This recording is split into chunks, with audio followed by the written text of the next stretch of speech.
Welcome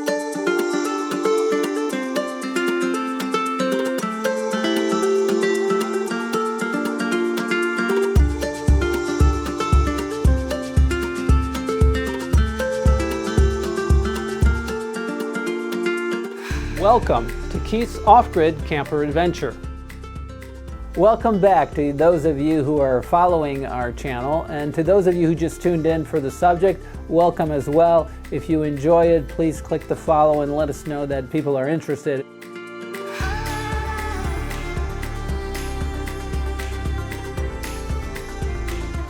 We're installing a wood-burning stove. The most critical thing that you need to think about when you do that is safety, of course. You're going to have an open flame inside a very condensed space, and you need to exhaust it. So we're going to deal with all of that, but the main thing that I want to draw your attention to is the location of where you're going to put this. One of the things we realized as well is that this installation is going to be temporary, because he's not going to want the wood-burning stove in the camper through the summer. So the reality of it is that you're really only installing it for about 4 to 5 months when you have those temperature drops. But then after that, you're going to want to remove it. And so we installed it in a place that didn't interfere with his couch. It didn't take away from his dining room table. It didn't crowd his kitchen. So this was the location we chose. The location is important because when it gets cold, you really, in a 35-foot camper, you can't heat the whole thing. It's just not going to happen. So you have to selectively put it where you think your most living is going to happen. And for Keith, we narrowed that down basically to his kitchen, his living room, and his front bedroom. And so we put it in kind of in the entryway next to the entertainment center. This was the location we chose. It's in the entryway next to the couch and the front bedroom, which is where he sleeps. Kind of in the entry path. It's the place where he spends most of his time. The back end of the trailer is going to be out of luck. It'll get some residual heat just from the fireplace being in there, but it won't be targeted for direct heat. And here you see the wood-burning stove assembled. Now this particular one costs about $250, and Keith bought some additional extension pipes just so that we could get the exhaust up to the ceiling. So he paid a little over $300 in all for this wood-burning stove. Its two greatest qualities are that it is small and it's lightweight. Now it's made of sheet metal and not cast iron. The doors and the legs are cast iron, but the body is just 2 layers of sheet metal. And this is really great because it heats up rather quickly. But on the downside is that it cools rather quickly. So what that means is that at night you have to stoke the fire quite a bit with more wood just to keep the temperature up. The first thing you read about a wood-burning stove is that your first burn needs to be outside of your house. I think the reason they do this is because it does come with an oily substance over it, and what you want to do is burn that off. So you want to heat it up and kind of get all those fumes or whatever that is off of it. So we ended up doing that here. Here are the parts that we purchased in addition to the stove in order to install it safely through the roof of the camper. Now we spent more on these parts than we actually spent on the wood-burning stove. So you have double and triple insulated extensions that'll go through the roof to the exterior without creating a fire hazard. You can see here the exhaust extension pieces. You can see that the bottom piece lost most of its paint on the first burn. The cast iron door with air intake holes, you can control the amount of air that gets in so you can control your fire. This allows you to control the speed of burning and the temperature of the fire. The stove is rated for a maximum of 600 degrees. Here's the inside of the stove.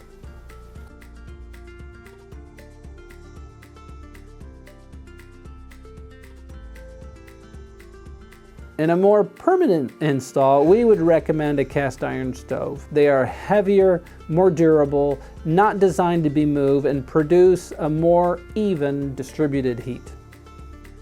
From this view of the back of the camper, you can see that the entertainment center is right behind the position of the stove. As you enter the camper, the entertainment center is immediately to the right, as is the front bedroom. The floor will require us to make some adjustments. Linoleum and carpet, not good. The entertainment center is equipped with really dated equipment. So as you can see, the TV is really old. It doesn't have an HDMI input. It doesn't have a USB input. The system is designed to play back just really radio and CDs. And Keith can't hook up his computer or his phone into the system at all. So we decided to just remove it. If Keith decides that he wants a monitor on his wall, we can always just add an LED wall. And if there's Bluetooth or if there's Wi-Fi, we can always work our way around that. And he's already using Bluetooth speakers anyways for his phone, so that really wasn't a big loss to eliminate the system and lose the ceiling speakers in the camper. So the TV mirror combo, which is what this was really quite easy to remove. It had a top plate screwed in.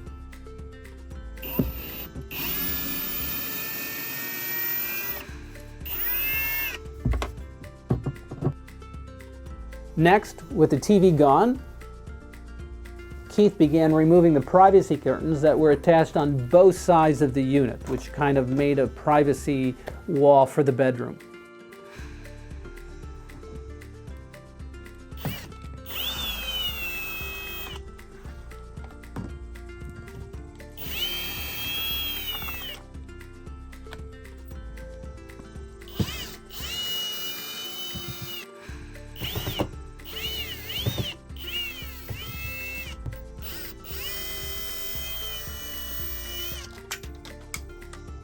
We were surprised by the number of cables connected to this system.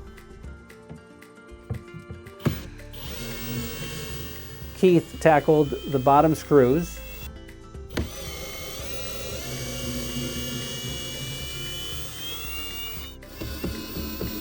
Then the top screws.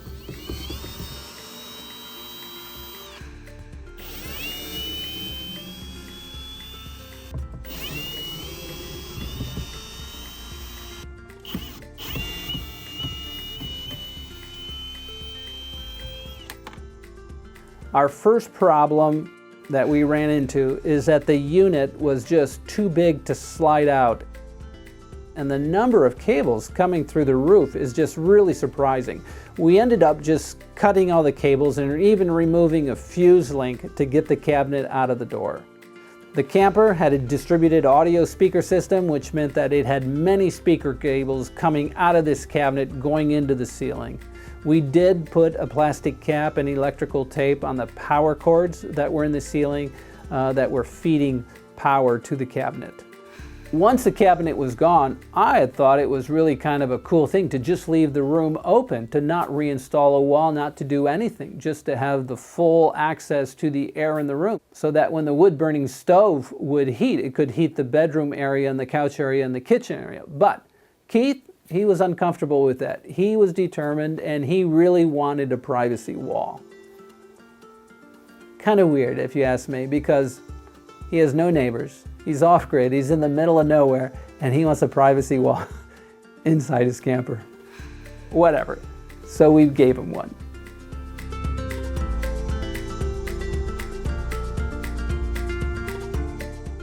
Looking at the floor, we decided to install ceramic tile. So we laid it out, just like this, just to get an idea of how big it needed to be, or it was going to be. So this meant that we were going to have to cut back the carpet. I pre-measured it, and then I just cut it out using a level as a guide.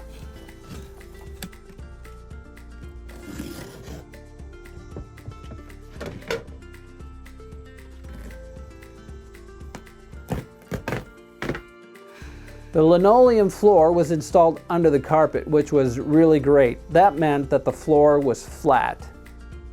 So we decided to use just double-sided tape to simply stick the ceramic tiles on the floor because, again, this setup was temporary.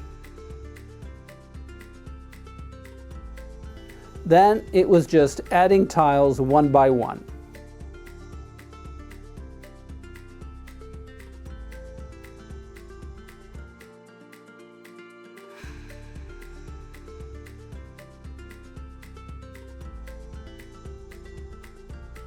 And then 3 tiles. And then 4 tiles.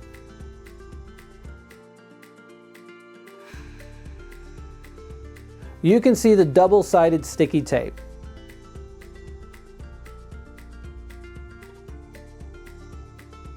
Not a huge area, but big enough to cover the area under the stove.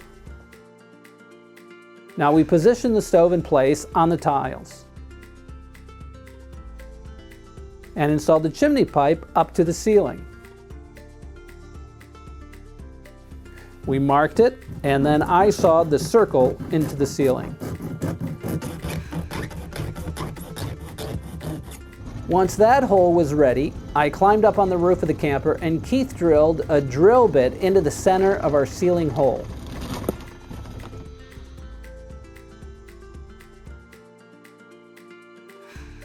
Once I knew where the center of the hole was, I traced the outline of the insulated pipe on the roof and sawed it open so you could see straight down to the floor below. You can see that the TV antenna laying down real close to the opening. We ended up removing the antenna because it was really no longer connected to anything, and so it served no purpose. Here you see the finished installation of the insulated pipe and the chimney top. Notice we used a special foiled rubber sealer tape to seal the pipe to the roofing rubber material. This tape is very sticky, waterproof, and durable, especially to sunlight and varying weather conditions. So with the ceramic floor tiles installed and the ceiling piping already, we started building the bedroom privacy wall out of a 2x2 wood, and we put ceramic tiles on the lower half. We glued those on.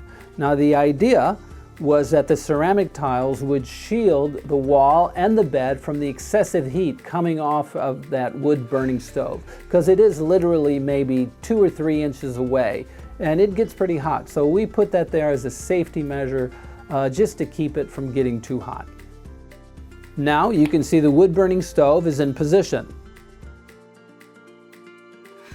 It fits nicely on the floor. We felt that we had enough coverage on the floor for the size of the stove. And the back of the wall was covered with tile up to a level that we felt was a good safety measure.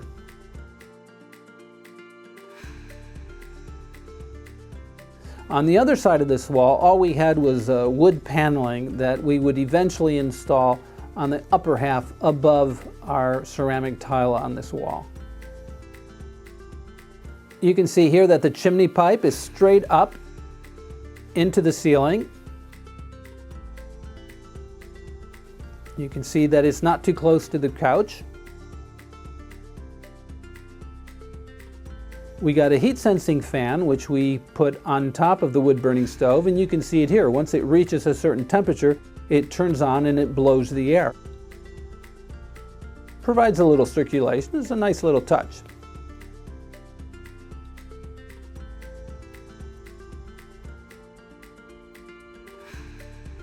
And here is the whole installation.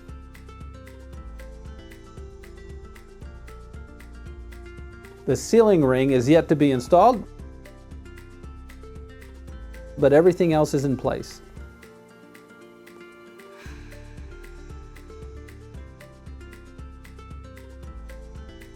And there we have it, with a pot of tea water.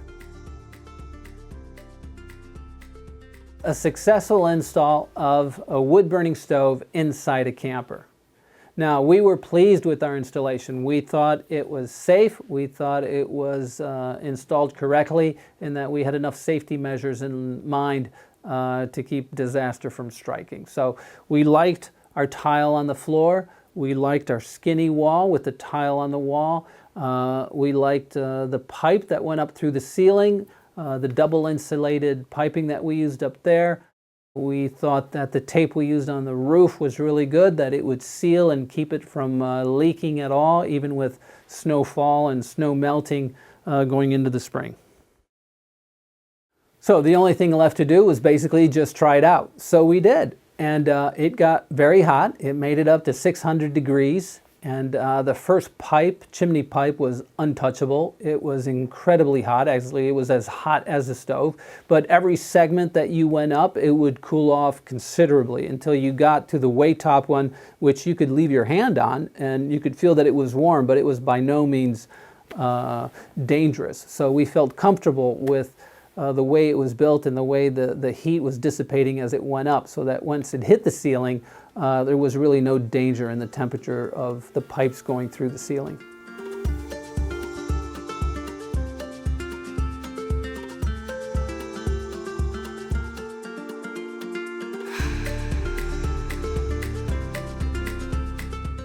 We installed our 3 critically important projects for Keith to make it through winter. We installed solar panels with batteries. We installed a composting toilet.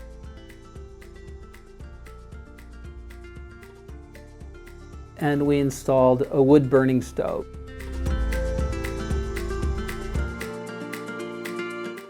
So we feel he's ready to tackle his winter adventure, and we hope he makes it. But before we even got to that, we decided to add 2 other projects to our list. And so join us on the next video, where we'll talk about wind power, and we'll talk about skirting that we put under the camper with cellophane tape. Until then, may your life be a great adventure, and we'll see you next time.